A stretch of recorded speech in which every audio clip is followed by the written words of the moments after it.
Maybe this will work. Maybe this will work. Somebody let me know if you can hear me now. Let me know. I think I just solved it. I'm good now. I found out the issue, guys. I apologize. I earlier today when I was putting together my live, or when I was prepping for the live stream, I actually put in the correct XLR cord. I thought I put the wrong one in though, so I unplugged it and switched it out. So I had the wrong cord plugged in the whole time. It wasn't like something crazy happened. Yeah.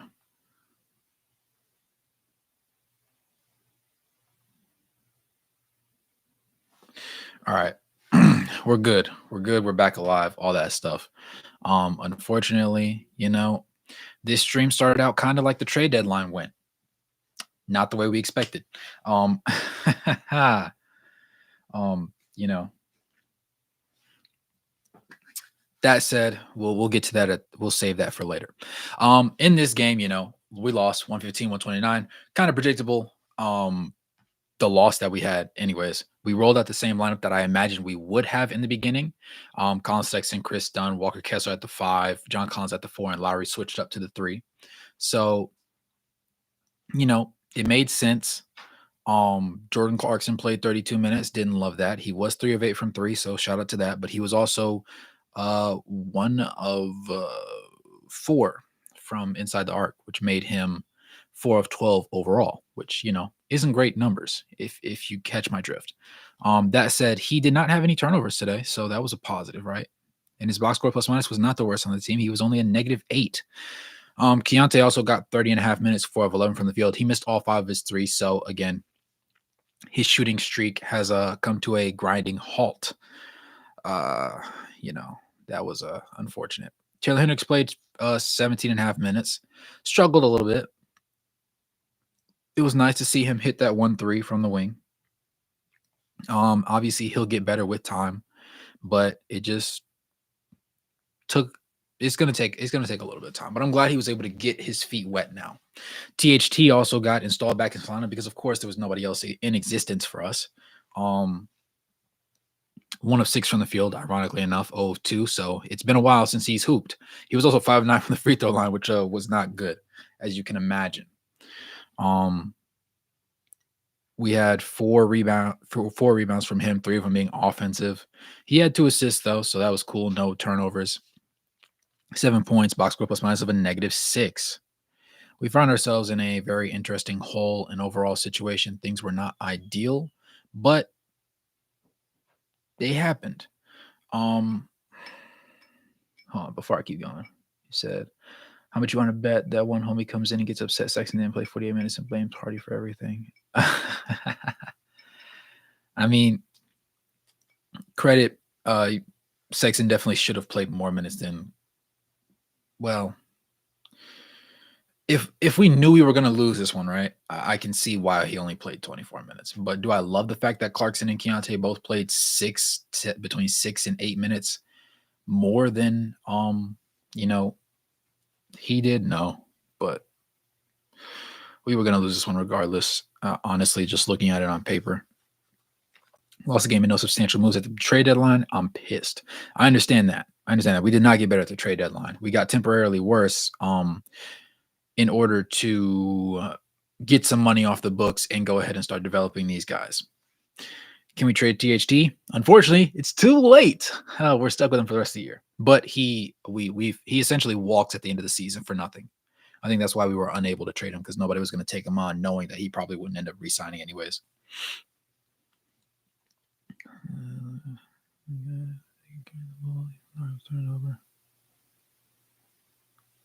Oh, wow. You're right. Lowry had 5 turnovers today. That's insane. Colin had 5 turnovers today. What the heck? Keontae had 1. Taylor had 2. Omer and Jason Preston had 1 apiece. And then Chris Dunn only had 1, of course, because he's Chris Dunn. Today was rough. Dumb trades. I have a particular stance on them now that I've let it sit and simmer in my system for a little bit, so I'm not as hater-ish as I was originally about the trades because I see the method to the madness just a little bit. Not entirely, but it's starting to resonate with me. I'll get to that. And Clarkson was getting back on defense in transition quickly. Yeah, that was where we were getting cooked really in transition. Taylor Hendricks struggled because THT wouldn't pass on the dang ball. That and the fact that we've never rolled out this lineup literally ever. Like even in the what 13 or 14 games that Taylor Hendricks has seen action, he's never been on the court with those same four guys or any of the variations we ran him with today. So there was no chemistry. Like you had three guys on the same page, and the other two at all times were always somewhere else in La La Land. Yo, straight up, yes or no, are these boys making the plan? I would say no. I would say, well, I want to believe. So I'm going to say yes. I want to believe. I'm going to say yes. We didn't lose as much as we potentially could have, but it comes down to how Taylor Hendricks actually ended up playing overall because we're put into a situation where if he ends up playing up to standard in these next 10 games, let's say he gets acclimated within 10 games, depending on how we play, particularly our biggest games are going to be against the Golden State Warriors, right? We play them 4 times. We have to win those, right? We can't go 1-3. We can't go 0-4. I really don't want us to split it because we have a tough schedule against a lot of really good teams. So we're going to have to, we can't split the series. We have to full throttle lay them out, or else we can basically kiss the play-in goodbye because the Warriors want to get back into the play-in. And now we're giving them a chance, right? After this trade, we're really giving them a chance. This game, if without the trades that we made, this was a very winnable game. The chemistry was there and the capability was there. But this is just, it's rough. It's rough, man. I'm gonna stick with yes. I don't think our ceiling is a 6th seed anymore, though. We're more, I'd say our ceiling is probably the 8th seed at best. So our things are looking pretty rough. They're looking pretty rough. I'm not gonna lie. THT is making me frustrated. Yeah, it was his first game back though in like forever and a half because he's been just stacking DMPs actually, which is why I thought he was gonna get traded, and then we couldn't find a partner for him. I'm guessing, and that's why we had to just keep him and wear it out. Schedule's just so brutal. Yeah, it doesn't really get much better from here. Hendricks will take weeks to get ready. Replacing Tech shooting isn't gonna happen. Oh yeah, no, and I think that's the part that irritated me the most about the trades. We didn't even get a serviceable 3-point shooter, like somebody that we could like, kind of use, but they're obviously going to end up being gone anyways. Like they just didn't go the way they were supposed to go. We said what? Hendricks will take weeks. Oh, wait, whoops. First real game matched up against KD. Anybody would struggle to VH. I'm not gonna lie, he was getting baked at one point during the third quarter. It got a little bit ugly, but he also had a block in the first quarter on KD. So, it was a very lovely welcome to the league moment. Those are really big minutes right there for him. Now, was it 17 and a half? Yes, but it was a very good sample size for him to just honestly get back on the court at this level because he's played with the team before, but to memory, none of the games were really big games, or he was facing off against a big star. And Kevin Durant, admittedly, he's like older, but he still just dropped. He gave us 30, right? Now, a lot of those buckets came on Taylor Hendricks, but at the same time, Taylor Hendricks is going to have those type of assignments when he is playing big minutes for this roster. So he has to get acclimated early. We have to force feed him right now. Gave up Fontecchio, gave up Olynyk. The minutes are there. It's time to play him. Right? We saw him get 17 today. I expect he'll probably start playing between 20 to 22-ish, 24-ish maybe. I don't see him playing many games under 15 minutes though. So we'll see how those things end up panning out though. We said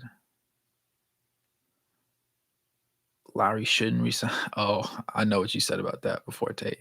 Yeah. Jazz were without Knox, Lewis, and Porter next 3 at home. Yeah. Did y'all enjoy the block by Hendricks tonight? Yeah, Jordan, that was the best part. Lowry deserves an office that will actually help get him the help and to the playoffs. Even getting bounced in the first round would be valuable experience for Lowry.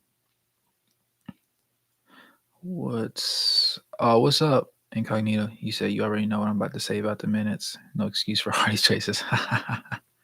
I knew it was coming. I saw it before I had to close out the last stream too. Love Larry. I'm saying he deserves better. I understand that. Where are we?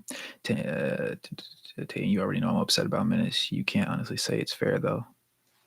Hardy's roster just got switched. What are you gonna do? Does he do this every year? He puts his in this in the season of the Jazz. My heart hurts. Yeah. Clarkson took care of the ball. That was our biggest weakness. Take care of the rock. That I didn't particularly love Clarkson's shooting today, but to his credit, we got to say, yeah, he did take care of the ball. He had 4 assists too, so there was that. Did I love him playing 8 minutes more than Sexton? No, but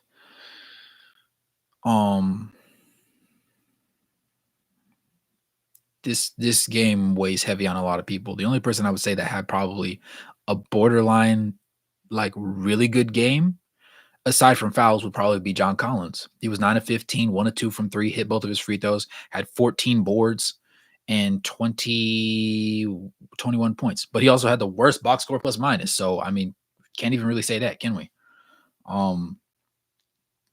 You know, we didn't have a flawless player today.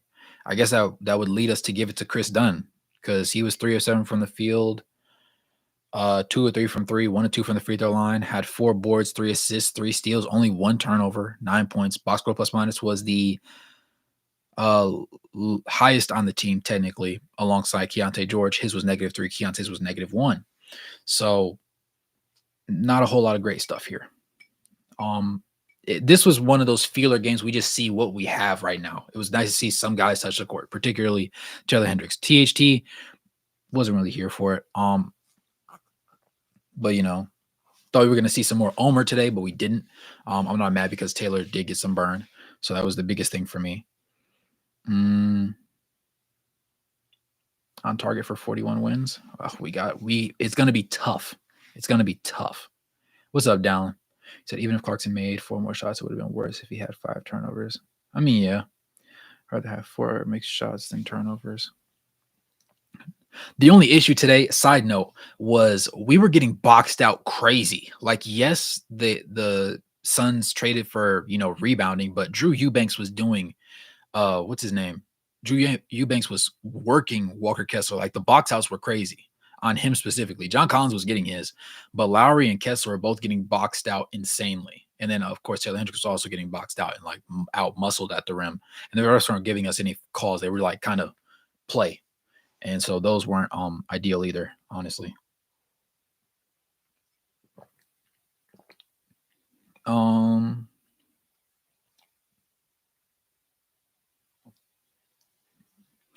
anyone needs me, I'll be under my sheets in the fetal position until June 2029. Looked like he beefed up a little bit. Yeah, he struggled. This was his first action, though, right? So I'm not mad at Taylor Hendricks by any stretch of the imagination. My biggest thing for him was to be able to see him in action today. I low-key wanted to see Bryce get pulled up today because we were going to lose. I thought that we were going to lose this game anyways. It was closer than I thought it was going to be, honestly. Considering our bench depth kind of got, like, evaporated very quickly. But it was nice to see it was nice to see Taylor out there because he wasn't getting absolutely, like, handled on defense, but he also wasn't, great on offense.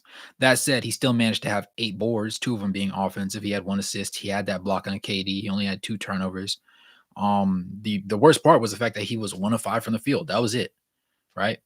Everything else I can kind of live with, right? If he averages 8 boards, mind you, he played 17 minutes and had 8 boards. So if he can give me, say he gets those percentages up, and we're looking at 12 and 8 from him the rest of the season, right? Once he gets up to par, I'm happy with that. I'm very content with that. Especially, like, after spending half the year basically in the G League, that's great splits for me personally. I don't know about y'all. I'm willing to take that.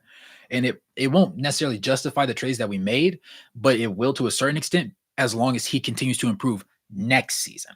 Because effectively, let me read through y'all comments real quick before I say what I'm about to say. Is Lowry number 1 or an elite number 2?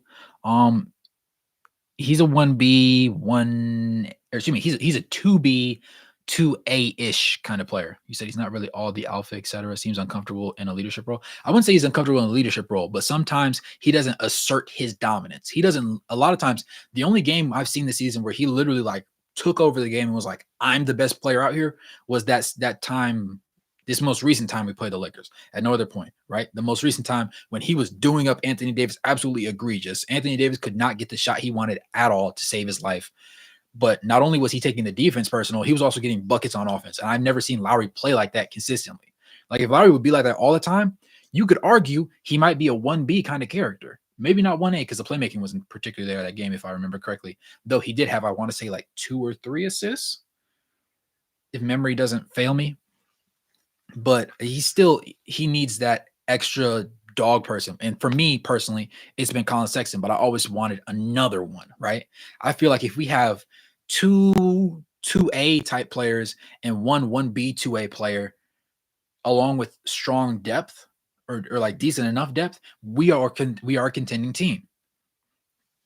But right now we're still missing that one piece. And I thought we were going to make that move. I thought we were sending guys out and getting, a couple draft picks, a couple expiring contracts to go ahead and make that play. But the play never materialized. So I looked like an idiot because I really tweeted and was like, I see one more trade coming in the future. And then it didn't come. So I just sit there like, crap. Hendricks played decent defense on Kevin. It's just Kevin is unguardable. He was making it tough sometimes. Those were not easy shots that Kevin Durant was hitting the entire time. Now, one time he snapped Hendricks off, but you got to live with those. You know what I'm saying? I was so happy for like the first 3 minutes. Thought we were going to get the true sheriff back. Thought he was going to go for like 2025. And look, would have been nice. I'm surprised if we get more than 36 wins with the new roster. Not having KO is going to lead to more losses. He was a winning player. Do they eventually give Keontae the keys and let Dunn mentor him? I think that's been the objective most recently, right? I was hoping we would have traded Jordan Clarkson and got another point guard or another wing, honestly, because then you can slide Colin over alongside whoever that person is and have Dunn and Keontae off the bench. So Dunn's gonna communicate with Keontae and basically force feed him to be a better defender, right? Because Dunn will communicate the heck out of anything on defense. So Keontae will always know where he needs to be, what kind of plays he needs to make, how far he needs to slide over in the zone, when he's overplaying himself, when he needs to get back. Dunn will tell him that. Jordan Clarkson doesn't do that sort of thing. That's not the type of leader. That's not his play style. So we're basically having a shot chucker on the floor with the guy that's trying to learn how to properly play the game we want him to play. You can't have the shot chucker do that. That's not his. You don't want to make that his responsibility because he's not going to turn him into the player you really want him to be. Because the shot chucker doesn't lock in on defense all the time. So if he's sitting there on the court, he's like, oh, if I do what he does, I'll get the same minutes as him, right? And to be fair, Jordan Clarkson doesn't always deserve the minutes that he gets, but you don't want Keontae to pick up the bad habits that Jordan Clarkson has. Chris Dunn has a lot of chill, more mild habits. Now, obviously, we want Keontae shooting more than Chris Dunn, but right now, the biggest issue with Keontae shooting is his catch and shoot threes, as we found out last stream, right? Off the dribble, we're not super concerned, but he didn't hit one today. Going 0-5 from 3 is pretty damaging, regardless of what type of player you are. Like if Lowry goes 0-5 from 3, we're like, he got strapped today. If he continuously has bad games, shooting, 1 of 5, 1 of 6, 2 of 8, like we're gonna be like, Lowry, what's going on?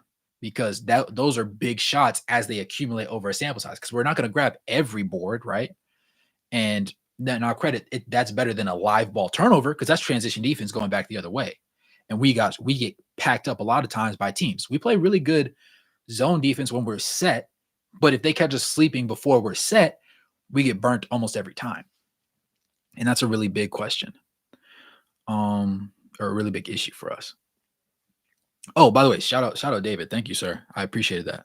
I meant to say that I read it when I was talking and then I just didn't immediately jump to it, but I appreciate you, sir. Thank you. I'm gratefully appreciate it. That will be going towards the trip. That will be definitely going towards the trip. I'm stockpiling right now. If y'all think I've uploaded 4 videos this week, I'm going crazy. Now I apologize because first main channel video drops tomorrow. Sachin sent me a DM and let me know that he's almost done with it. It's talking about the All-Star break, so it's nothing too crazy, but it's going to be that first pilot video. I'm going to record a video probably tonight or tomorrow send it to Lee, as long as he's not too heartbroken, and he's going to help us get right going forward. But I wanted to go ahead and give Sachin the opportunity since he has been around with me, and I kind of like duped him off with the rest of the projects he had this week because he wasn't going to be able to finish them in time, which is why most of the videos this week didn't have like extra visuals and game tape in them. It was just me talking and like reading numbers off a screen, which I apologize for. I know sometimes reading numbers can be extremely boring to many, but I like to always put my point of view with context of numbers to let you guys know where I'm coming from, if that makes sense.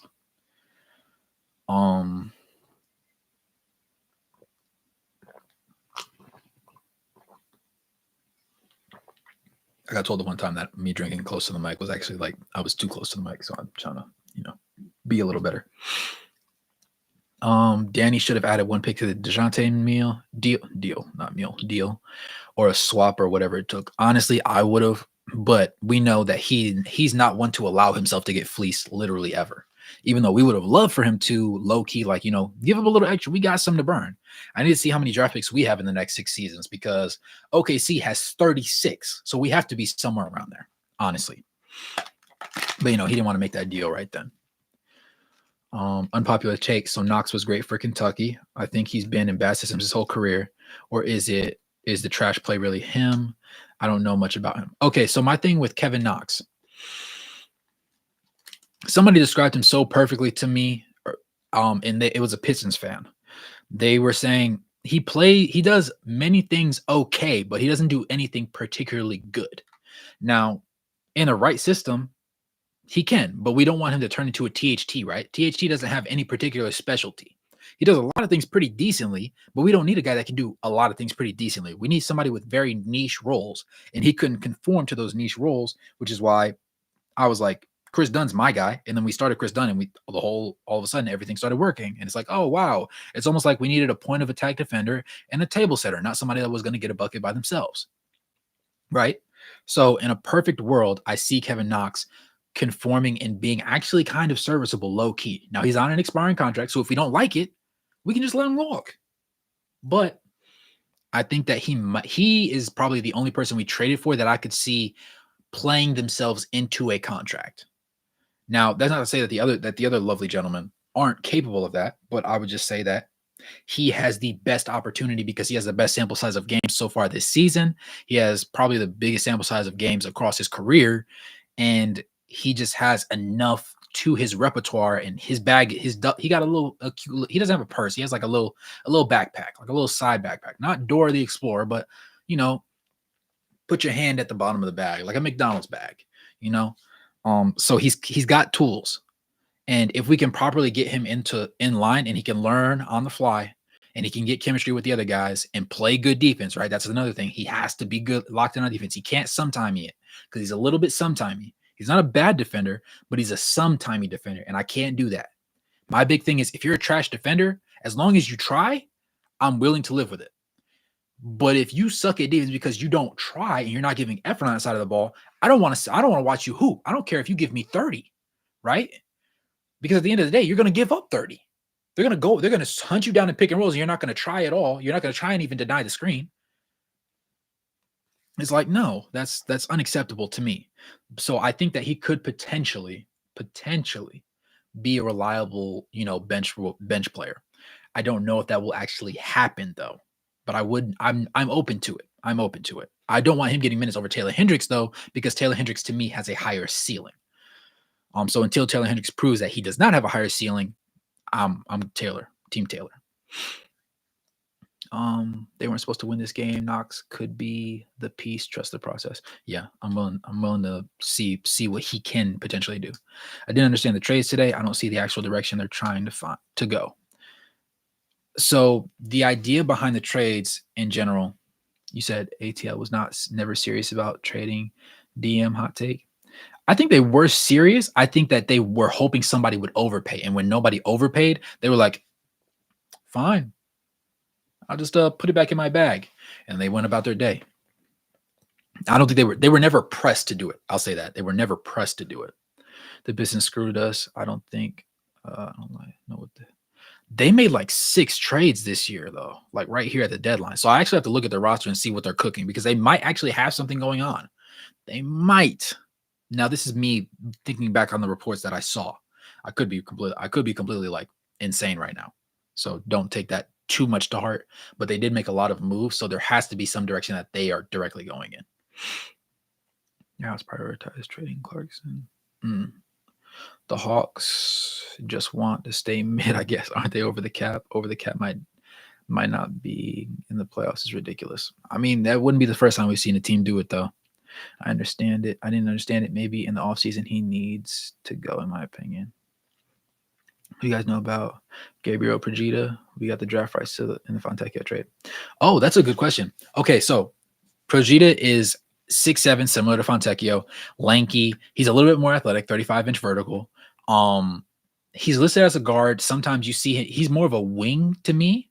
Not a tremendously great handle. He was known for shooting 3-ball pretty well. He shot 38% in the A League for Italy, so their top league. But when he switched over to the Euro League, he's been there for 2 seasons now, and he's shooting roughly 27-28% from 3 in 16 minutes of action. Now, they didn't tell me how many, they didn't show from what I was looking at how many attempts he's taking, but you know, we can all agree that 20-something% from 3 isn't a good percentage. That said, it's a slower paced game. There's a lot more sets. There's a lot more immediate direct action. I like his shooting form. I like the way he moves on the court. It's very NBA player-esque. So I think his game might translate better to the NBA than it will to the EuroLeague. That said, I would probably still give him maybe another year before we end up, you know, calling him on over here, because I heard there was like the Pistons tried to call him over, but there was issues with his contract over there, so he wasn't able to come over here and play. Just a whole mess. So I will wait until, you know, that whole thing gets settled, and then if he looks pretty decent, go ahead and call him over here. Let him get acclimated. He's gonna probably mediocre that first year. That's okay. We'll just have him here and let him get some experience, and then after that, we'll go ahead and see what he can really do, get some run. I hope I explained that well. If I didn't cover something particularly about his game, just let me know and I'll answer. I didn't realize how much losing Ochai was going to hurt. Yeah, because on the bench you had Ochai as your only assisting defender alongside Walker Kessler. So now we force Walker Kessler into the starting lineup, and we have no bench defense except for Taylor Hendricks, who basically is assuming the Walker Kessler role for the bench squad, but you still have Jordan Clarkson and Keontae, who aren't plus defenders. So that puts you in a situation where now you have a rookie who's just now getting his feet wet, having to take the hardest defensive assignments and at times protect the rim, while also being continually assaulted every possession of the game, which is rough. It's not great either way you look at it, but it's valuable experience for him nevertheless, if you really want to go that way. We lost Ochai and KO for literally their 28th pick and didn't amount to anything. Yeah. You'd think you would be able to get DeJounte Murray with a package of Kelly, Ochai, Fontecchio, and picks. I would say so. I'm not gonna lie, Freddie. I would say so. This and that Clarkson in there. What's good, James? I'm not sure he wants to play an NBA good player though. We have too many. Yeah. I'm at work, but I want to pop in and say hi. What's up, Dink? Appreciate you, my guy. Even if we got all great prospects, there's not enough minutes to develop them. RIP all the trades. Sad to see Kelly and Ochai go. Dink, I need a long form video from you. I'm not going to lie. Unless I missed it. You know what? I'm about to look you up right now. I'm not even going to play these games with you. Dink a moneymaker, man, for real. But he be playing too much. I need him to really, like, you know. I need a long form Dink. You're like that. You keep acting like you're not like that. That hurts my soul. I need to see something crazy from you.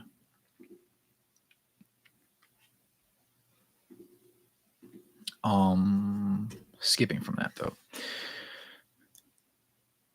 Neither of these are him. I gotta look at it again.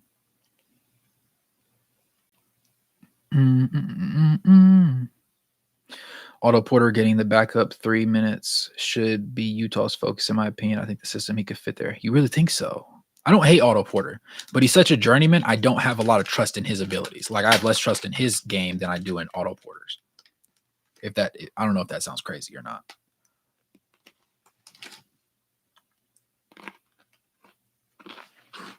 Sad to see Kelly and Ochago for sure. Fontecchio too. Even if we got all great prospects, there's not enough minutes to develop them all. True. Which is why Danny decided to do what he did at the trade deadline. I didn't like it. I kind of hated it, but I understood it. I'd play Knox over THT. Honestly, THT's shooting is that bad. Yeah, like he's bad. He's rough. He started the season kind of hot, but then he just like instantly cooled down.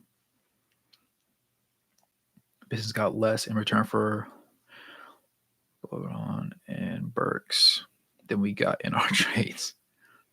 No, that's actually insane. Is that factual? That's actually disgusting. Hendricks low key should start with Lowry and Kessler. Like, wow, Dunn, Sexton, Lowry, Taylor, Kessler would work.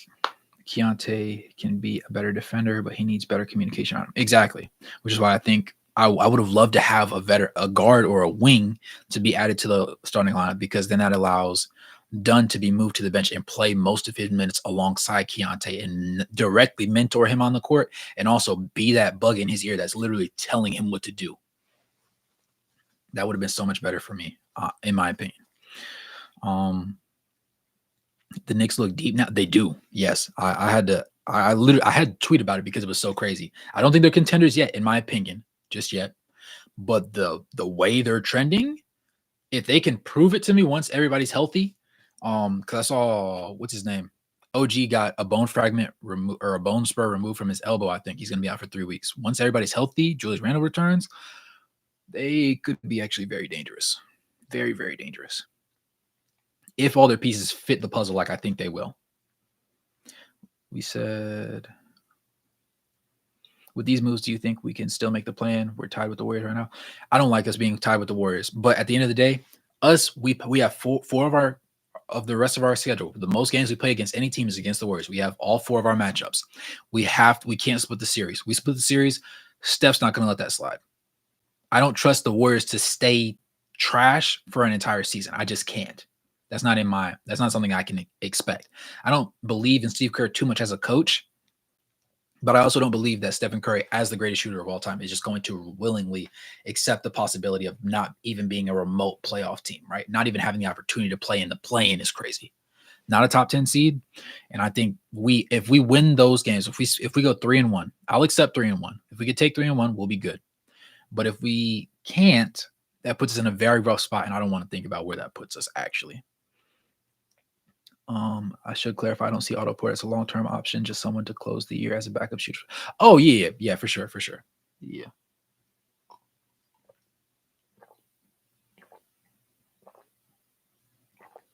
He was great in his healthy prime, but now it's just not the same. I understand.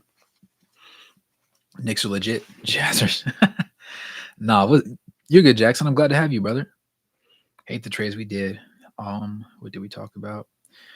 We were just summing over the game, how we were expecting to lose. It was nice to see Taylor Hendricks get some minutes.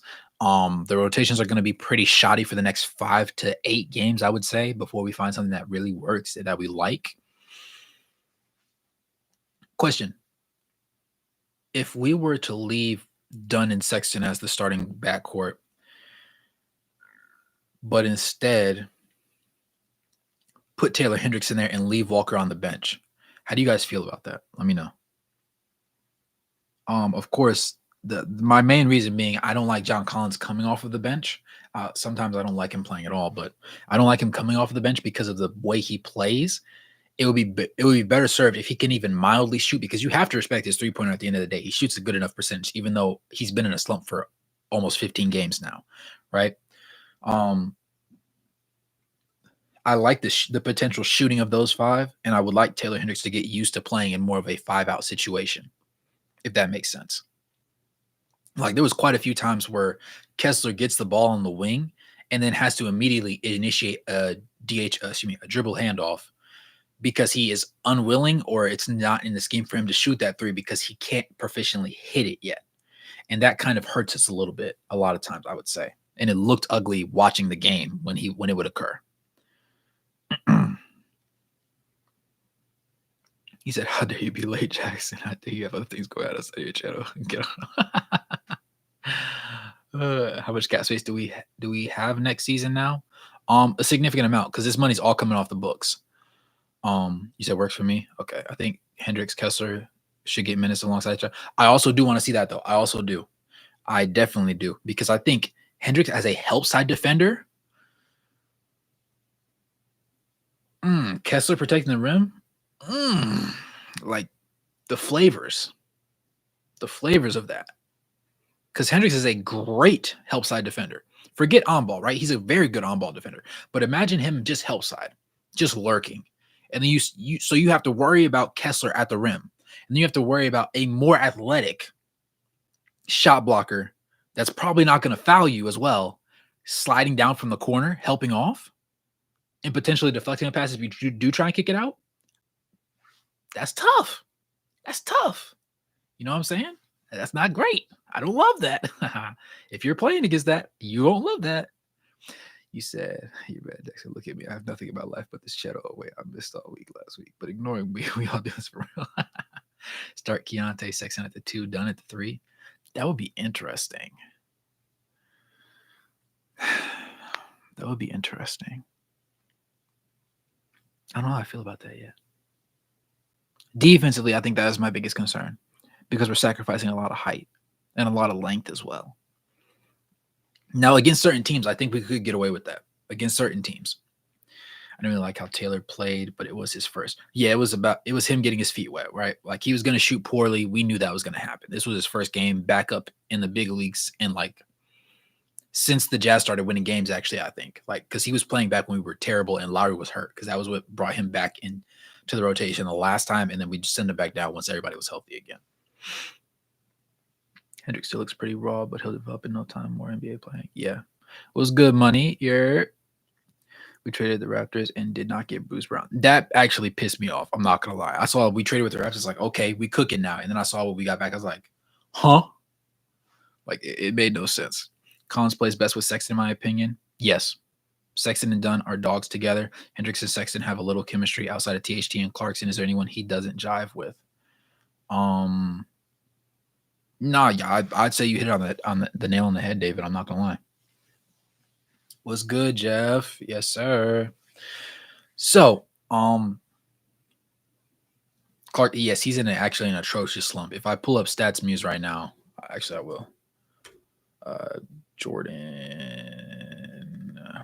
Clarkson, but he has been taking care of the ball turnover wise recently. I did notice, so we have to give him a little bit credit for that. His turnovers across the last 5 games is only 2, right? 2's not crazy considering he's playing 30 minutes a game. The issue is, golly,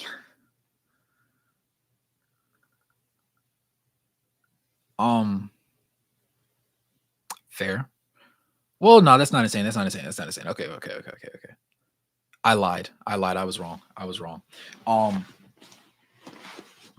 He's in a very bad shooting slump, actually. I didn't realize it was as bad as it is. So over the past 5 games, we'll take that sample size. He's averaging exactly 30 minutes, 12.8 points, 2.2 boards, 4.4 assists, 0.4 steals, no blocks, 2 turnovers, right? 2-to-1 assist to turnover ratio. Pretty good. The issue is, in our 5 most recent games, he shot 35.5% from the field and 20% from 3 and 77.8% from the free throw line. This is really kind of unheard of for him. Like, he has slumps every now and then, right? Every shooter has a slump. But this was actually like kind of wild for me to look at. And I thought, okay, maybe he's doing it, but it's on a small-ish sample size, right? Like he's taking like 8-ish shot attempts a game, which is false, but I tried to hold out hope for that. Come to find out, over the past 5 games, he shot 12.4 shot attempts, shooting at 35%, right? So he's hitting 4.5 shots out of 12.5 shots that he's taking. He's going 1 for 6 from beyond the arc, basically.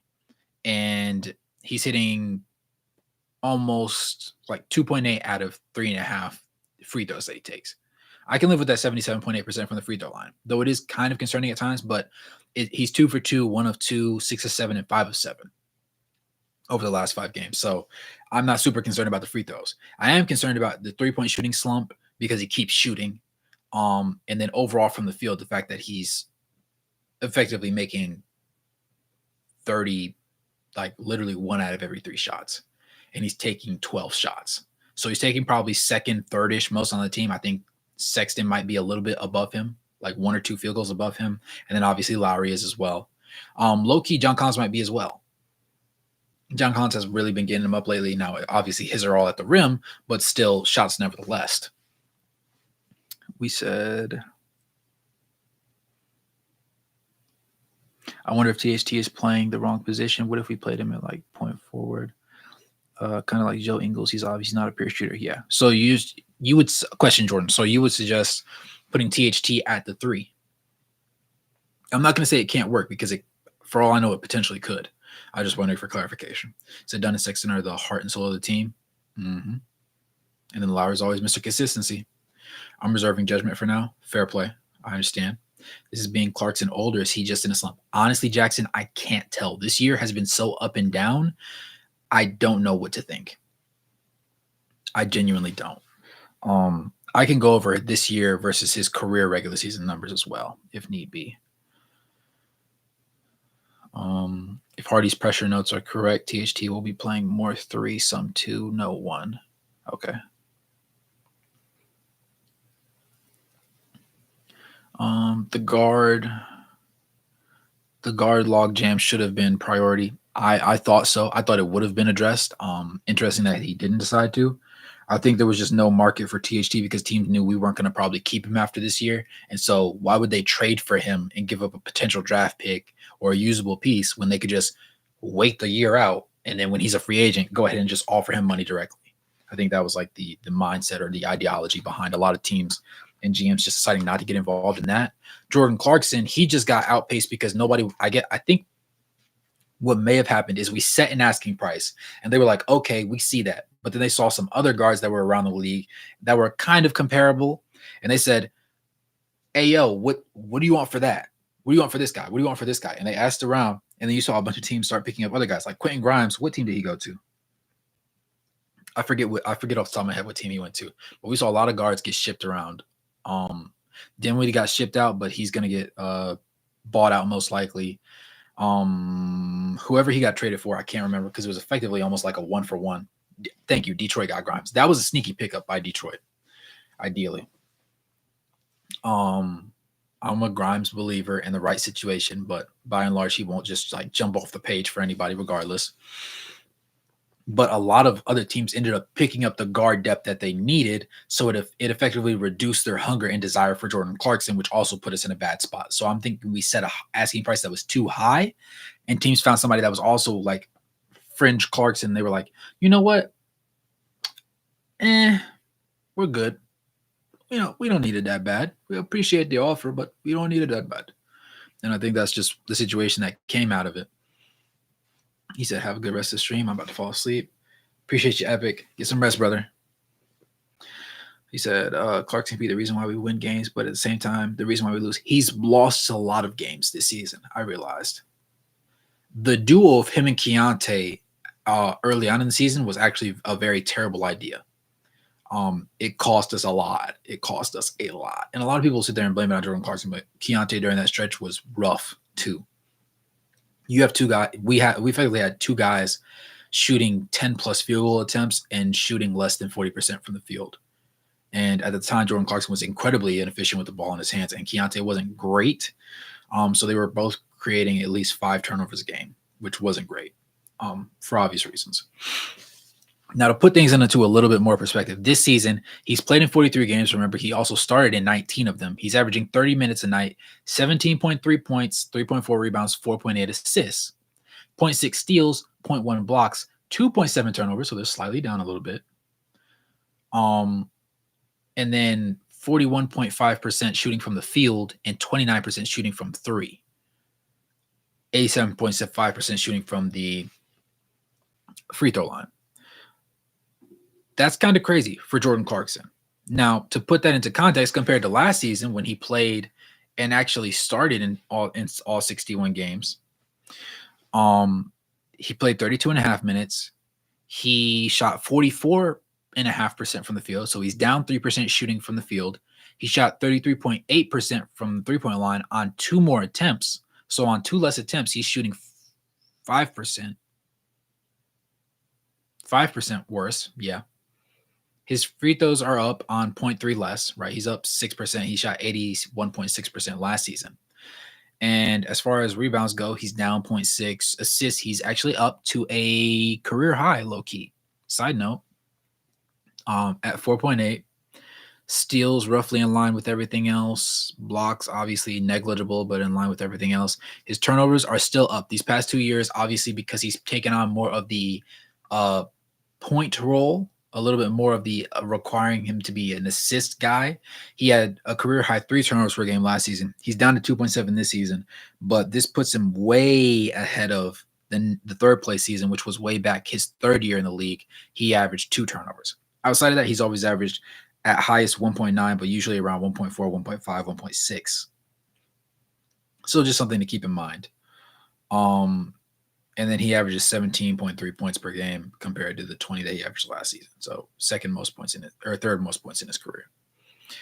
Overall, his shooting percentages are down. His 3-point percentage is the most concerning, considering the fact that he not only dialed back the number of threes he was taking, but he's also hitting a significantly lower percentage of them, which is obviously not great in my mind, at least.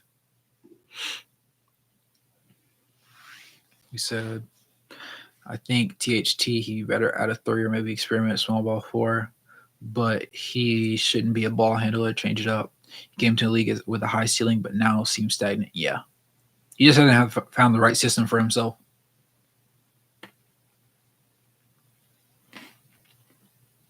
Came in as a 2/3 with the Lakers. Yep. New York has been well. They told Danny, we're good, bro. Keep him. Yeah, basically. I like Danny's plan. Let's trade solid rotation players who want to be here for a second and first, so we can find a rotation player who can save us a couple million. I feel like there's some sarcasm in that, Kurt. I'm not going to lie. Given how where Danny shipped Spider, I'm surprised we're still talking, TBH.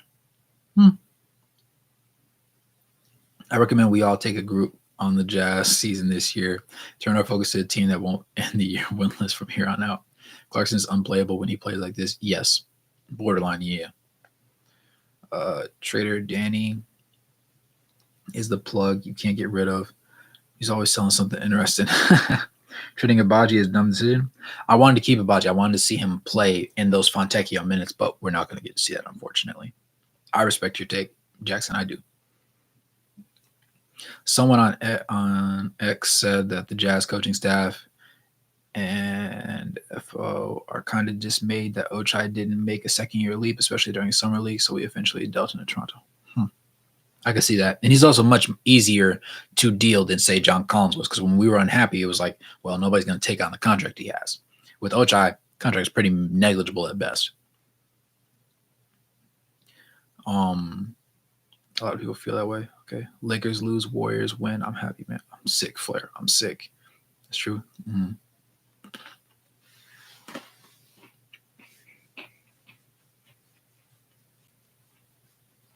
Now,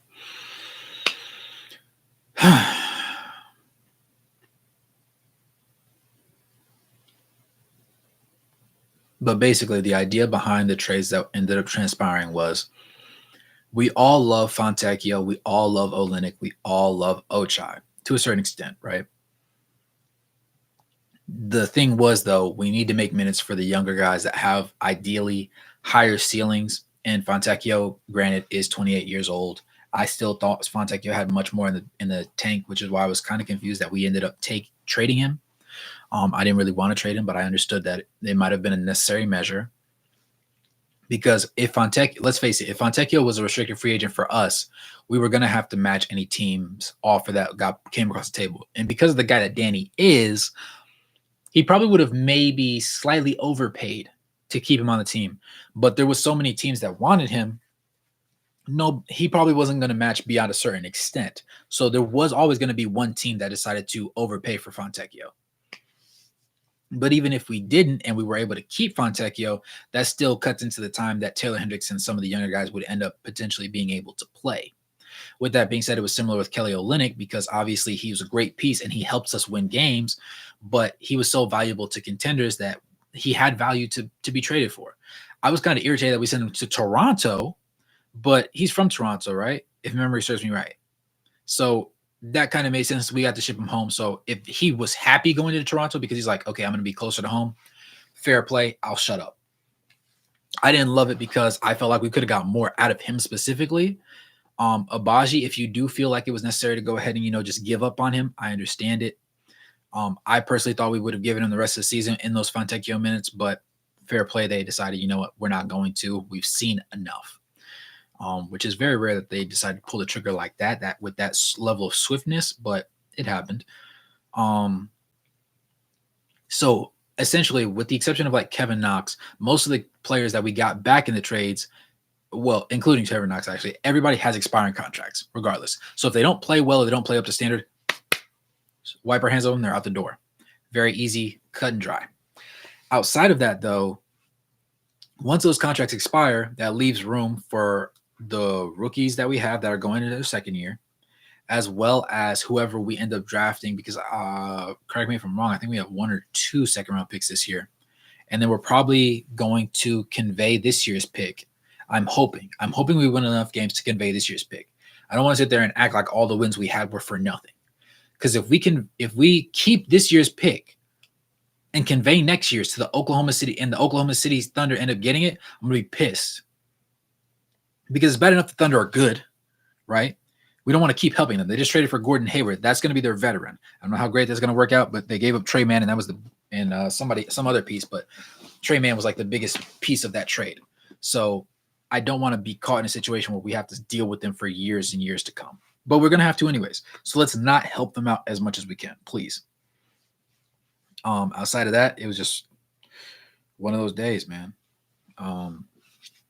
Yeah. When JC's contract is over with, I'm pretty sure. I think Jordan Clarkson actually has 2 more years on his contract, low key. Let me see. Jordan Clarkson contract.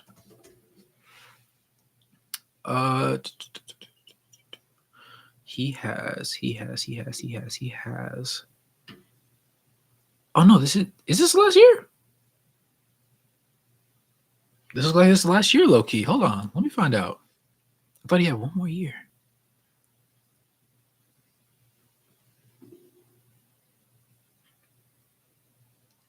Because I know he signed a 3-year extension. Okay, the deal includes next season and 2 years through 25-26. So yeah, we've got 2 more years of him. Okay, yeah.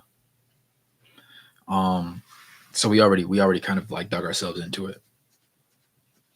Yeah. I want to see year 7 play. He's not a shabby player.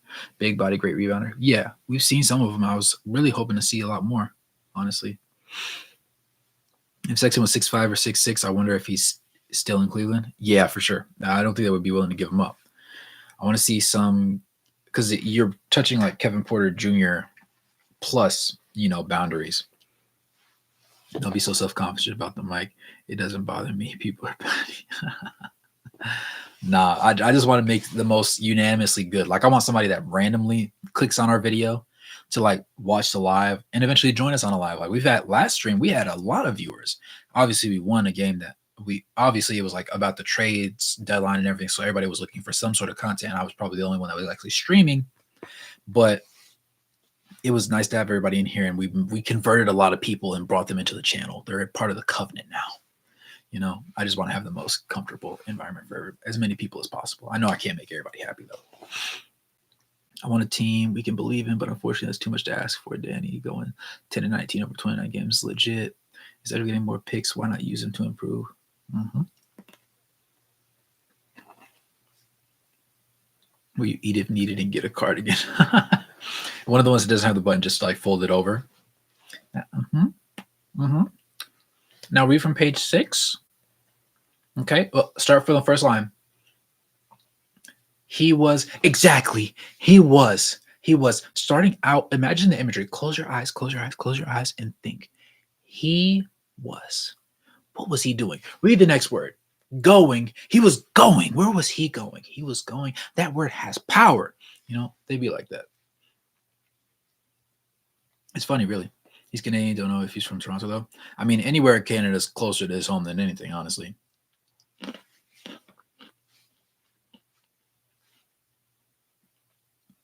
You said honestly, Danny doesn't want to be in the plan. He probably figures we would give up our draft pick just to play one game and out. I am down on them right now. I understand, and understandably so. I'm not mad at you. Joe Harris waived today. He's a great shooter, but too old for us. I mean, yeah, but he can't sign with any of the top 7 contenders. So who's to say? Maybe we end up, making a little phone call to see how things going. A wellness checkup. Gonna get Oakley ready for bed. Pretend there's no such thing as the Utah Jazz. I'll keep listening though, brother. Yes, sir. I understand. Well, JC's kind of. Yeah, we talked about that one. To be fair, Danny is aiming at the title and ring. The ceiling turns out to be playing. He's gonna be livid. True. But it would be nice for them to touch it and get their feet wet in a year where they were not expected to, I think. Because it'll bode well for them when they actually when the expectation is to make the playoffs, then they'll be like, oh, we were kind of there already. We're going to get back in there and handle business this time. We're going to stand on business. And we have the experience to go through those motions. Same as last year. You said, I'm loving the accent. I'd be down for a full video with it. Same as last year, we get a starter for the Lakers, started the backup point for the Bucks, started for the Wolves. No promise that any of those picks will provide anything. Fair. Damn, my 2K skills let me down. Is anyone in the Raptors trade? Do you think any of them will play? If so, who? Jeff said, I can see Kira Lewis getting spot minutes. Fair. Porter, yeah, Porter, I don't know how much he actually exists, to be quite frank with you. I figured out the reason we lost. Oakley had his Jazz shirt on, but it was covered by his sweater every time we have won. He has his Jazz shirt on and only his Jazz shirt. There it is. Yeah, I get that. But if Danny is showing he won't pay a player who wants to be here, how will we ever get players who don't? Fair play. I don't see any of them getting minutes. Buyout market has some decent options. It does. And since we're not particularly a great team at the moment, we do have the potential to add somebody very sneaky good. That said, Danny, I think, is willing to pay certain premiums on certain players. Like Lowry, getting the extension regardless, right? So we have to clear up space for him. Chris Dunn is definitely getting re-signed, right? He only was making $2.5 million this year, so anything he gets is going to be pretty solid for him. THT is probably going to be out the door, honestly. He's not a restricted free agent. He's just a free agent. I don't think he'll choose to come back, honestly. He might, though. He might. I know he doesn't hate it here in Utah. Or I said there in Utah. I said here like I'm already there. But I don't think that happens. Still got Jordan Clarkson on the books. Obviously, still got another year of Keontae, got another year of Taylor, a bunch of the other guys too. So we'll see how that pays out. I think we might have to re-sign Omer year 7. I don't remember off the top of my head. I think he might have one more year, but I'm not 100% sure. So we are a great team, but only when Oakley is rocking his Jazz shirt. Professional analysis tonight. Jazz shirt. But hey, fair play. Fair play.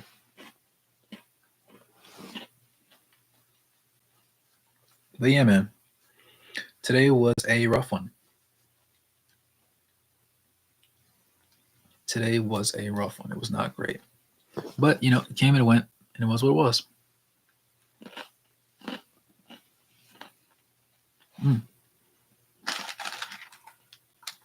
Pocky.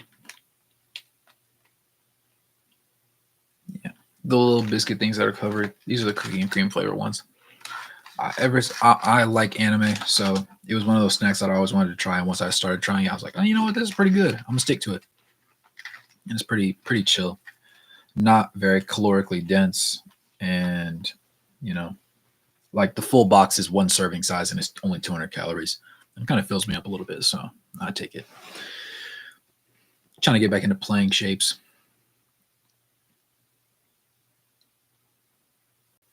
Is there a specific reason that Sexton sits for long stretches?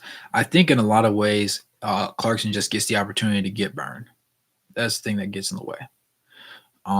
Again, he is the longest tenure player on the roster. Sometimes he gets a little bit of favoritism his way. He also did take care of the ball today.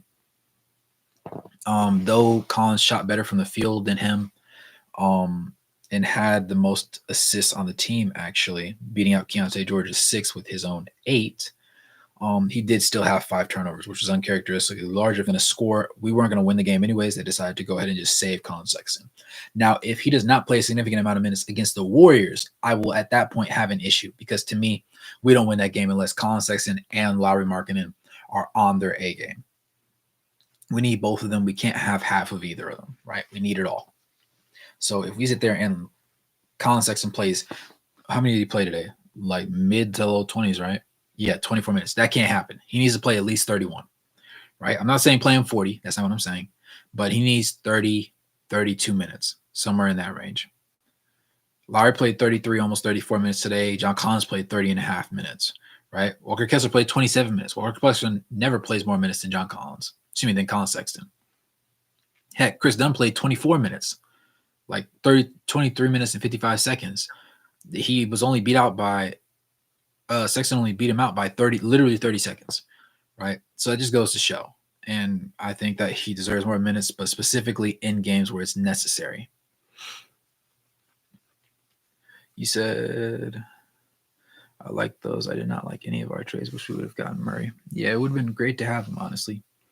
I really high hopes for Keontae. He's been a good run lately, especially in the fourth quarter play. Yeah, today was a blemish on it. I'm hoping he has a bounce back game next time. Can't be easy to be asked to produce after sitting 10 plus 12 minutes and then asked to produce. Bingo. You hit the nail on the head right there, David. You're not wrong. You're a lot of things, but you're not wrong. Mm-hmm. It's rough. It's rough. But Markkanen 8 of 15, 2 of 6 from 3. Collins 9 of 15, 1 of 2 from 3. Walker Kessler 4 of 6 from the field. Chris Dunn 3 of 7 from the field, 2 of 3 from 3. Sexton 7 of 15 from the field, 3 of 6 from 3. Clarkson 4 of 12 from the field, 3 of 8 from 3. Keontae 4 of 11 from the field, 0 of 5 from 3. Hendricks 1 of 5 from the field, 1 of 2 from 3. THT 1 of 6 from the field and 0 of 2 from 3. Yeah, Luka didn't attempt a shot. Preston didn't attempt a shot. Johnny and Omer both attempted 1 shot, but Johnny's was a 3 and he missed that. Yeah. Just a day.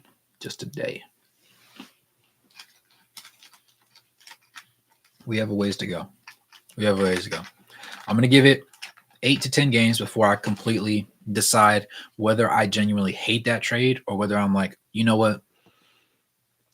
Maybe Danny thinks we can still be a relatively competitive team regardless of those people that we traded, and that's why he's leaving it as is.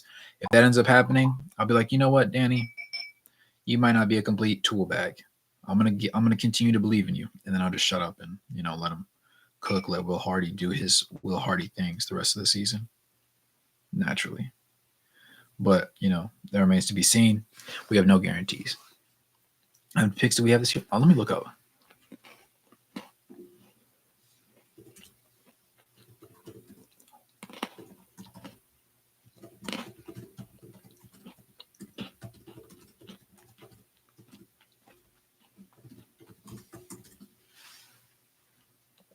Okay, Utah Jazz future draft picks.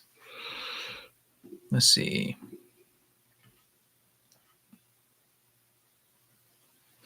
So 2024, we have a second round pick from either Memphis or Washington.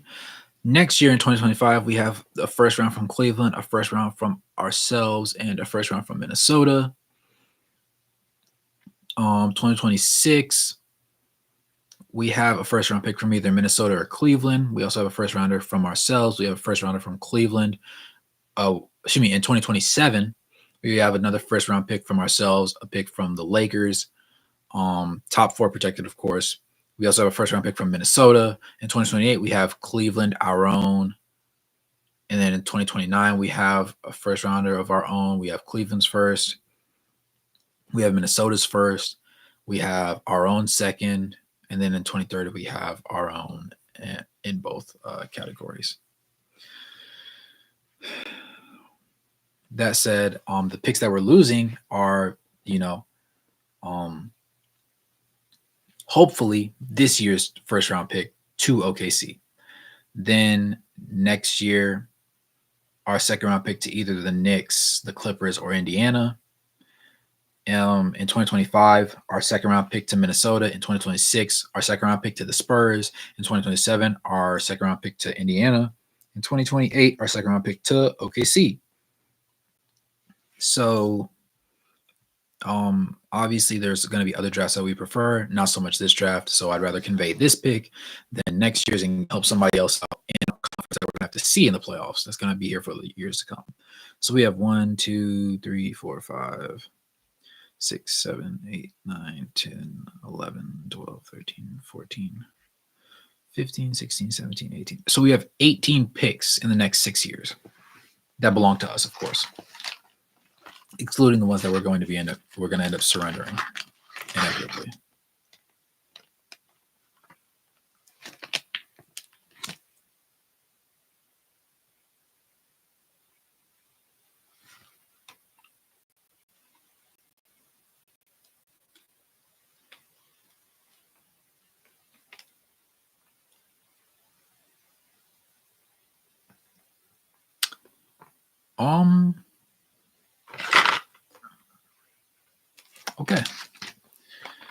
Okay. I'm gonna act like I didn't see that. That's what I'm gonna do. Yep. That's what we're gonna do. Absolutely positively. Yeah, that's what we're gonna do. All right, so continue. How do we say? I like those. I did not get any of our trades. Wish we could have gotten more. Yeah.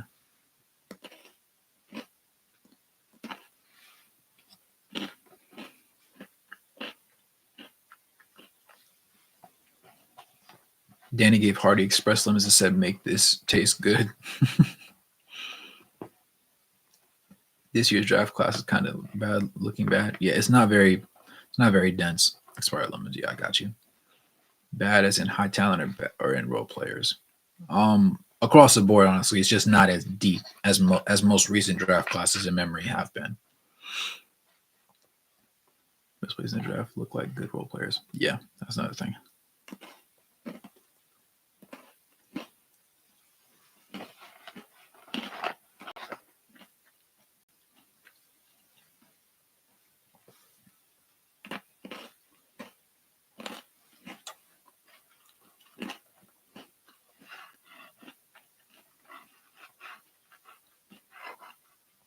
First time ever, second round will be the day after first round, 24 hours to reset picks. Interesting. Oh, yeah. Yeah, I did see that. Yeah. I don't know how I feel about that. I don't know how many people are going to tune into that second day, though. I get that sometimes players get in bad situations, but if Knox can't impact and win team, a 6-win team, that speaks volumes about him. Fair play. You can make the argument. I'm trying to imagine THT at the 3, and I don't see it. Who he play that can make that work well. We'll have to find out. Been good on injuries this year? Yeah, during our first 20 games, it got a little bit shaky. 20, 25 games, but the next 25, we've been really, really, really solid.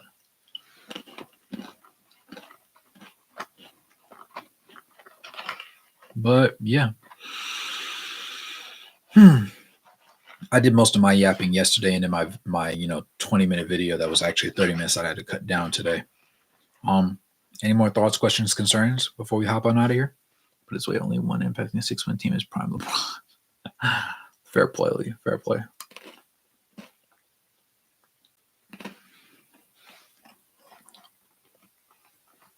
That's a fact, Jackson. With Lowry, we have a chance. Past my bedtime. Hey, that means we're all on it.